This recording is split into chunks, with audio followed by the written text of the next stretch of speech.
Hi, welcome to HardReset.Info channel viewers. In front of me ULEFONE Armor 17 Pro device, and now I'm gonna show you how to clean your USB charging port using household items.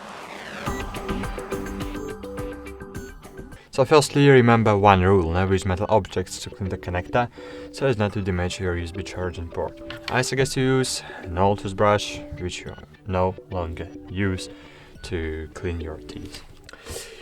Okay, so now, as you can see, there is something in my port that prevents the charging cable from going all the way, and now we are going to try to clear it.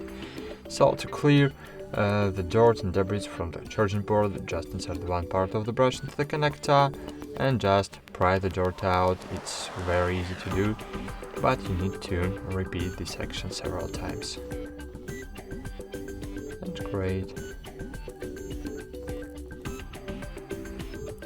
Great, that's it.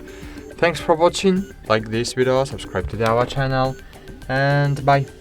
See you.